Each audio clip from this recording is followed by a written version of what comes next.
नमस्कार दोस्तों, हमारे चैनल में आप सभी का एक बार फिर से स्वागत है। दोस्तों, आज जो मैं स्टोरी सुनाने जा रहा हूँ वो आपको जीवन की एक नई सीख देगी। बहुत ही शानदार स्टोरी है। आशा करता हूँ कि आपको यह स्टोरी जरूर पसंद आएगी। स्टोरी को शुरू करने से पहले आपसे एक छोटा सा रिक्वेस्ट है कि अगर स्टोरी पसंद आए तो लाइक और शेयर जरूर कीजिएगा। एक बूढ़ी माँ जिसका पति मर चुका था, अब वह अपने बेटे बहू और एक पोते के साथ रहने लगी थी। परिवार में सुख समृद्धि बहुत थी, किसी भी प्रकार की कोई परेशानी नहीं थी। लेकिन अब बूढ़ी माँ के हाथ पैर बहुत कांपने लगी थी और कोई भी काम ठीक ढंग से नहीं कर पाती थी। उनके घर में शाम को खाना सब मिलकर खाते थे। बूढ़ी माँ का बेटा शाम को ऑफिस से घर आया तो उसे भूख बहुत तेज लगी थी। बहुत जल्दी जल्दी हाथ मुंह धोकर भोजन करने के लिए बैठ गया। साथ में माँ भी बैठ गई। माँ ने जैसे ही खाने से भरी प्लेट उठाने की कोशिश की तो प्लेट हाथ से छूट गई और थोड़ी सी दाल नीचे गिर गई। बहू बेटे ने घूरते हुए माँ की ओर देखा और फिर से अपना खाना खाने लगे। माँ ने जैसे तैसे अपने हिलते हाथों से भोजन करना शुरू किया। कभी खाना कपड़ों पर, कभी टेबल पर, तो कभी जमीन पर गिर जाता था। बहू ने गुस्से में कहा, माँ कितनी गंदी तरह से खाना खाती है, इनको अब अलग बिठाकर खाना देना होगा। ऐसे तो मुझसे खाया नहीं जाएगा, मुझे घिन आती है। तो उसके पति ने भी सिर हिलाकर हाँ कहा।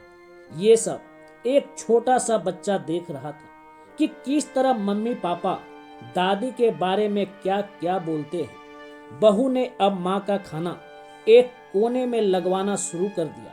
यह सब देखकर माँ को बहुत दुख होता और वह रोते रोते कपकपाते हाथों से अकेले ही भोजन करती थी। उसे वह समय याद आ रहा था जब वे अपने इसी बेटे को गोद में बिठाकर बड़े ही प्यार से भोजन कराया करती थी। वह बेटा भी अपना खाना मेरे कपड़ों पर गिराया करता था और मेरे कपड़ों को गंदा करता था। कभी कभी तो मेरे कपड़े में पेशाब और पैखाना भी कर देता था। लेकिन मैंने कभी भी उसे खाना खिलाना बंद नहीं किया।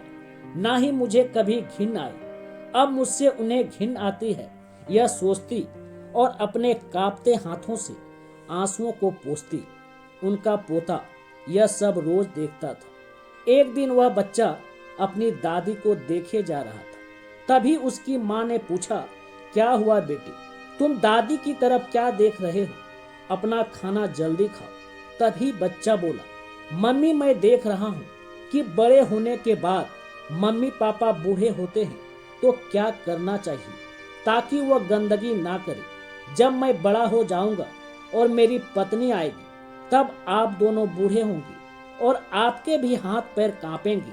तब आप दोनों को भी कोने में बिठाकर खाना देंगे। बच्चे के मुंह से ऐसा सुनते ही दोनों धक से रह गए। उस बच्चे की बात उनके मन में बैठ गई थी, क्योंकि बच्चे ने नादानी में ही सही परंतु अपने माँ बाप को एक बड़ी सीख दे दी थी।